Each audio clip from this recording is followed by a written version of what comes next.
Hello everyone, it's Jennifer. I don't know about you, but I am loving all the new stencils that so many companies are coming out with these days, and I really like the ones that are very intricate.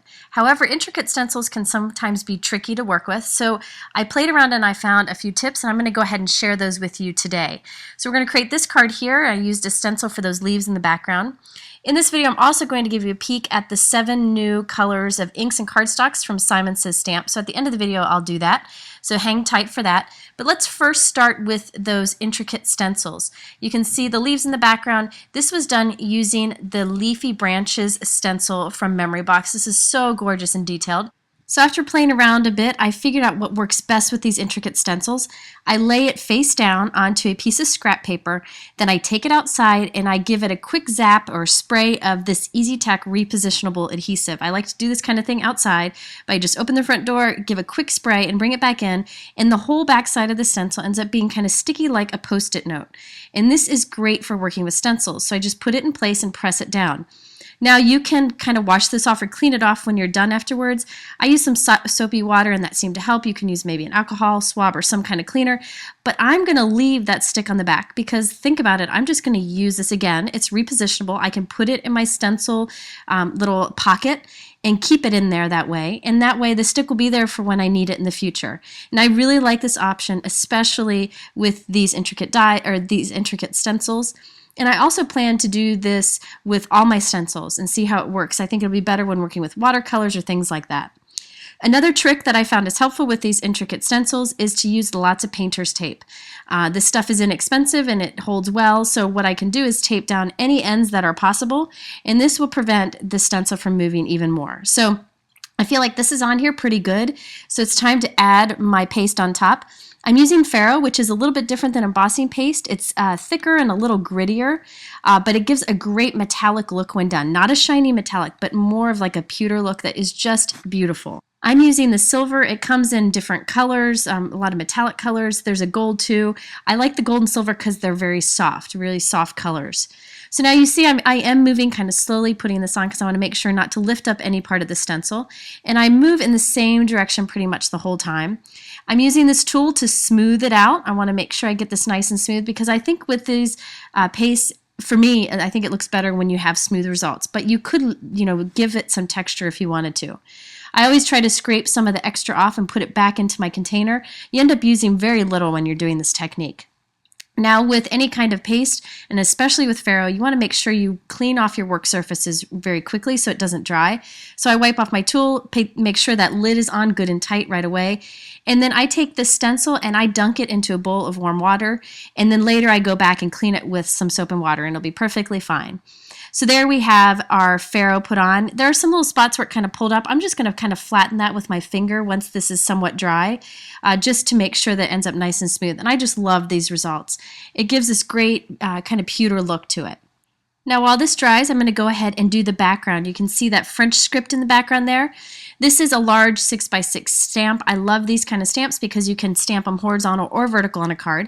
And I'm going to ink this up with the Simon Says Stamp Fog ink. This is one of the new inks I'm going to talk about in a minute. It's a super light gray. However, I realized when doing this that somebody had borrowed this stamp at a retreat and left black ink on it, and I didn't clean it. So I end up with a medium shade of gray. If you had cleaned it, you would end up with a much softer look.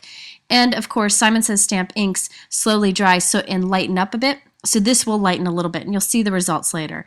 I love French or text script backgrounds because they kind of work with any style of card. Now that this is dry, I went ahead and matted it with some surf blue Simon Says Stamp cardstock just to give it a little pop of color. I want to keep this card mostly the silvers and grays, but I just did a pop of that kind of Tiffany blue. And then I realized I really didn't have a place for stamped greetings. So I do what I always do when I forget about my greeting. I use a word die cut for it. So this is a Simon Says Stamp word die cut, and I cut this from one of their new colors of cardstocks. This is the slate color. It's a dark gray, and it is just awesome. I'll be using this color quite a bit. It's a nice alternative to a black. So I'm going to put just touches of glossy accents on the back and then lay this on top of my card.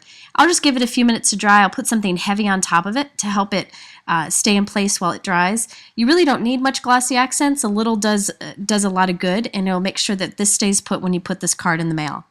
And I really like having that charcoal kind of color of gray as opposed to a black, because I think it helps it to blend a little bit with the card better. Now, I did do a few extra little things to this. You can see these little birds and the shimmer that we have on these die cut pieces. Now, these little birds I die cut from Memory Box. It's a bunch of little birds that you can die cut. And I did it that same surf blue. Now I'm cutting some clear foam tape, some clear dimensional tape, and putting tiny little pieces on the back of these birds so they kind of pop up. I really like this clear tape. I use it when I have intricate little die cuts like this that I want to pop up, or something where the surface behind it isn't white so that you don't see a white foam tape. You could also roll some mini glue dots if you want to for this, but I find this tape works a little bit better. Now after I've put those little birds on, I'm going through and putting some Wink of Stella shimmer on all of my die cut pieces. This makes the paper a little bit darker, just ever so slightly, and when it dries it won't be as intense, of course. But I think this shimmer really helps kind of draw the attention to the greeting and the little bird die cuts. Now I did feel like my die cuts got a little bit lost since it's such a light blue, so I decided to go in with my blue Copic marker and add just a little bit of shading on the bottom parts of these little bird die cuts. You could use Distress Inks and just blend a little color if you want to. And then I went in with a super fine black pen to add little eyes and then a coat of glossy accents on the bird also. Now if you want more information about this card, you can click here and head over to my blog. Next I wanted to go through and show you a closer look at the new colors from Simon Says Stamp, because I always get a lot of questions about how new colors of inks compare to existing colors. So Simon Says Stamp has come out with 7 new colors. You can see them here. It includes 3 really awesome shades of gray. And I like these inks because they're just like Hero Art Shadow inks and W+9 inks. When you stamp them, they are a little dark and splotchy and uneven, but as you go with time, they even out and soften and give you a solid image. I can't find any ink that gives us such a solid result as these inks. So these are the 7 new colors. I think those grays are kind of a must-have in my palette. If you're one that likes to use silvers and grays a lot, I think they're excellent to have. And these little color swatches that you see here, I will have a free download for these new colors over on my blog. You can click to go over there, along with I have free downloads of these ink swatches for almost any kind of ink you would want. So let's compare these to some of the colors already out there. This is the new burnt orange. It's like a darker orange. It goes well with the orange peel from Simon Says Stamp, one of their current colors. It's very similar to the Hero Art Shadow dye ink called Just Rest. I think this is a great kind of deep orange color. So if that's a color that you reach for often, that's a good one. I really like this lemon chiffon because it is a super soft yellow. Hero Arts has the soft yellow, which has more of an ivory tone to it, like more of a beige tone. This is just a happy soft yellow. It would be great for backgrounds. So I think this is one that I'll be reaching for a lot. And all of these colors also come with a matching cardstock. So they have a super soft yellow cardstock that's quite nice too. Now you can see how this would match up really nicely with a bunch of different shades of darker yellow. So this is a good one to reach for.